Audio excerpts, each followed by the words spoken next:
Aku diperintahkan oleh Allah Azza wa Jalla untuk mencabut nyawa orang tersebut. Aku diperintahkan mencabut nyawanya di India. Dimanapun kita berada, ketika ajal kita datang di suatu tempat, maka kita akan diarahkan, dijalankan oleh Allah menuju tempat di mana kita akan bertemu dengan malaikat Ijrail.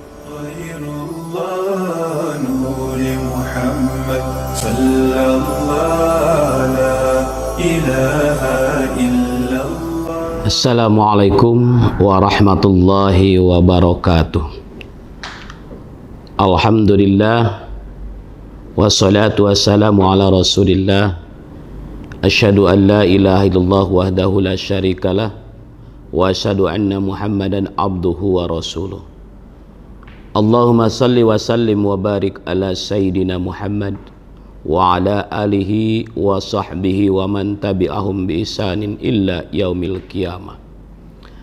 Amma ba'du, qala Allah ta'ala fil Qur'anil azim, a'udzu billahi minasy syaithanir rajim. Bismillahirrahmanirrahim.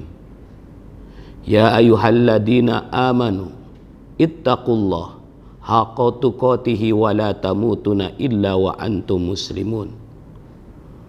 Wa qala Allah ta'ala fil Qur'anil azim, kullu nafsin dha'iqatul maut. Kaum muslimin rahimakumullah,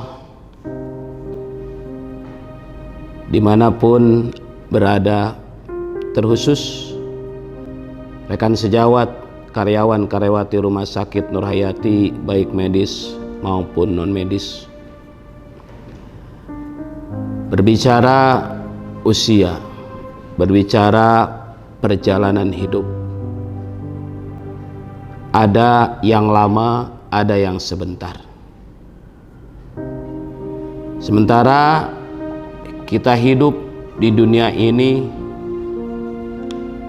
senantiasa ada di dalam bayang-bayangan, ada di dalam bayang-bayang kematian, di mana kematian akan datang menjumpai kita kapanpun, dimanapun, pada saat apapun, dan bahkan pada sedang apapun. Jika malaikat Israel telah mendapatkan titah perintah dari Allah untuk mencabut nyawa seseorang, maka hal itu tidak bisa dimundurkan, bahkan tidak bisa dimajukan barang sesaat sekalipun. Kaum muslimin rahimakumullah, kita harus yakin Allah dalam Al-Quran berfirman, kullu nafsin dha'iqatul maut. Setiap yang bernyawa pasti akan bertemu dengan ajalnya. Dan itu harus menjadi keyakinan kita, bahwa kita cepat atau lambat, sedang bahagia ataupun sedang sedih, sedang di luar rumah ataupun di dalam rumah, jika ajal telah menghampiri kita, maka tibalah ajal tersebut. Sebuah kisah perlu kita renungkan, dikisahkan di majlis Nabi Sulaiman alaihissalam. Tiba-tiba datang malaikat yang menyerupai manusia, kemudian duduk di majlis, dan kemudian dia melihat atau menatap lekat-lekat seseorang peserta majlis yang hadir. Beberapa lama kemudian malaikat Ijrail keluar dari majlis. Kemudian orang yang ditatap malaikat Ijrail itu bertanya kepada Nabi Allah Sulaiman alaihissalam, ya Nabi Allah, siapakah orang tadi? Mengapa mereka menatap begitu lekat-lekat padaku? Nabi Sulaiman menjawab, itu tadi adalah malaikat Ijrail.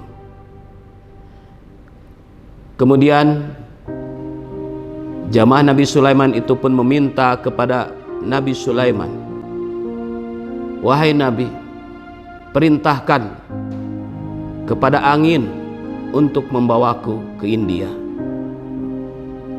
Beberapa lama kemudian datang lagi malaikat Israel ke majlis atau masuk lagi ke majlis. Kemudian Nabi Sulaiman bertanya, wahai malaikat, mengapa engkau menatap lekat-lekat orang tadi?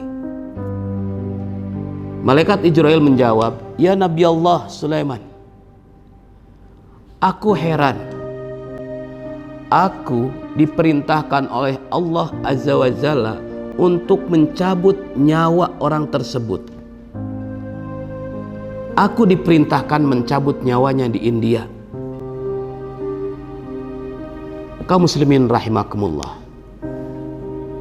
Dari kisah ini kita bisa melihat dimanapun kita berada, ketika ajal kita datang di suatu tempat, maka kita akan diarahkan, dijalankan oleh Allah menuju tempat di mana kita akan melepaskan nyawa ini, di mana kita akan bertemu dengan malaikat Ijrail. Seperti yang tadi, dia berada bersama Nabi Sulaiman, tapi Allah memerintahkan Israel untuk mencabut nyawanya di negeri India. Maka dengan izin Allah, orang tersebut meminta kepada Nabi Sulaiman untuk meminta angin mengantarkannya ke negeri India. Kaum muslimin rahimakumullah, jika wafat menimpa, dia tidak akan permisi kepada pejabat. Dia tidak akan menunggu kita tua. Dia tidak akan melihat kau perempuan. Dia tidak akan melihat kau laki-laki. Jika ajal tiba, siapapun, dimanapun, dan pada saat apapun, pasti akan datang. Kaum muslimin rahimakumullah, kisah berikutnya yang tak kalah pentingnya perlu kita resapi merupakan representatif daripada ayat Allah, ya ayyuhalladzina amanu ittaqullaha haqqa tuqatih wa la tamutunna illa wa antum muslimun. Hai orang-orang yang beriman, bertakwalah kepada Allah dan janganlah kalian mati dalam keadaan tidak berislam. Kisah ini barangkali bisa menjadi renungan buat kita. Zaman ulama salaf, seorang ulama salaf, Imam Al-Fudail bin Iyad, beliau mempunyai seorang murid yang sedang sakit keras. Kemudian menjelang ajalnya, beliau menjenguk muridnya, lantas membimbing sang murid untuk mengucapkan dua kalimat syahadat. Asyhadu an la ilaha illallah wa asyhadu anna Muhammadar Rasulullah. Berkali-kali Imam Al-Fudail membimbing muridnya untuk mengucapkan kalimat syahadat. Namun apa yang terjadi? Sang murid tidak mampu mengucapkan atau mengungkapkan dua kalimat syahadat. Bahkan di akhir sang murid mengatakan, aku terbebas dari kalimat syahadat. Kemudian wafat, dan Imam Al-Fudail betapa sedihnya karena sang murid wafat dengan tidak membawa iman dan Islam, wafat dalam keadaan su'ul khatimah, wafat dalam keadaan kekafiran, yaitu wafat tidak dalam mengucapkan dua kalimat syahadat maupun thayyibah. Karena saking sedihnya, kemudian Al-Imam tertidur.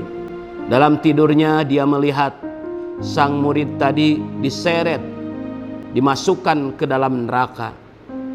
Kemudian sang imam bertanya, "Wahai muridku, perbuatan apa yang engkau lakukan di masa hidup sehingga engkau dimasukkan ke dalam neraka?" Sang murid menjawab, "Wahai guruku tercinta, aku seperti ini karena semasa hidup aku sering membicarakan kejelekan teman-temanku dan menghasutnya." Kaum muslimin rahimakumullah, dengan menjelekan teman-temannya serta menghasutnya, murid dari seorang ulama salaf, yakni murid Imam Al-Fudail bin Iyad, bisa wafat dalam keadaan su'ul khatimah. Pelajaran yang bisa kita petik dari sini adalah bahwa kita harus berhati-hati, jangan sampai kita wafat dalam keadaan su'ul khatimah. Maka pantas saja Rasulullah sallallahu alaihi wasallam dalam sebuah penggalan hadisnya menyampaikan, wal gibatu yuzillu amalus soleh.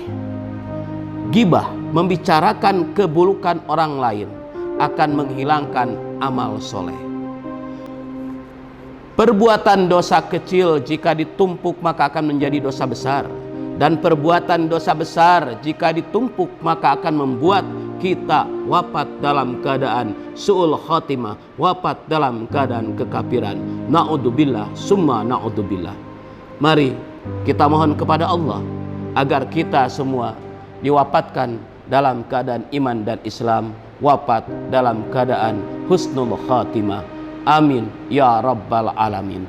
Hadanallah wa iyyakum ajma'in. Wallahul muwafiq ila aqwamit thoriq. Wassalamualaikum warahmatullahi wabarakatuh. Sahabat kaum muslimin, jangan lupa untuk menonton video-video terbaru di channel Rumah Sakit Nur Hayati Garut. Jangan lupa untuk like, subscribe, and comment. Masukan dari sahabat kaum muslimin sekalian akan menjadi penambah ilmu dan wawasan buat kami.